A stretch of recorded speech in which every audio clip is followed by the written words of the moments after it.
My son took me to a bar, but the bartender grabbed my arm and whispered something shocking. My name is Mabel.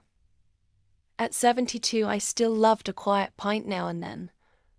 So when my son, Daniel, took me to the corner pub, I thought it was just a rare treat. He excused himself to the restroom, and the bartender, a squat man with fingers like walnut shells, leaned across, gripped my wrist and hissed, "Watch him.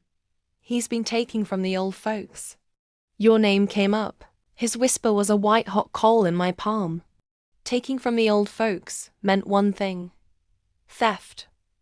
But from me? That night, I started trailing Daniel. I watched his rhythms. The short walk to the payphone. Who still uses one? The furtive meet at the bus stop with a man in a raincoat. The small envelope exchange behind the bakery. On the third day, I followed him into a tiny flat above a laundromat. Through the cracked door, I saw him sit with a woman I didn't recognize.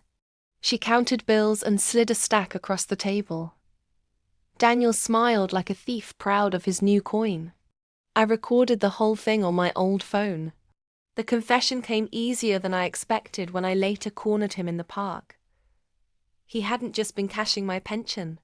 He'd been managing a ring of petty cons, siphoning small amounts from neighbors, forging signatures and selling information to local loan sharks. He said it like it was banal, like it was a necessary pivot. "I had no choice, Mum," he pleaded. Bills for the boy, the shock. The woman in the flat was the mother of his secret child. The envelopes were for childcare and hospital fees. He'd been living a second life to fund a family he never told me about. His repentance was raw. His explanation thin. Revenge is an old recipe, equal parts justice and theater. I could have gone straight to the police. I could have smacked him with the law and been done. Instead, I cooked up something more surgical. I bundled my recordings, every exchanged envelope, every forged receipt, and I walked into the bank where Daniel had cashed my checks.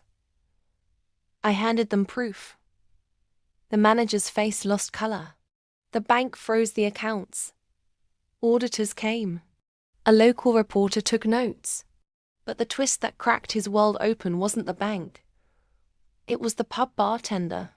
He'd been an unpaid witness, tired of watching neighborhood trust get pilfered.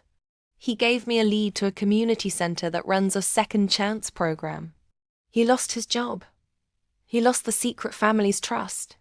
But here's the final twist. Watching him fall apart, the community didn't turn away. They rallied, not to condone, but to repair. The center offered him supervised work, counseling, and a repayment plan that didn't ruin him. I didn't want him crushed. I wanted him accountable. If you love comeback stories that sting and then teach, hit subscribe. I've got more strange little victories, and the next one, it's juicier than the last.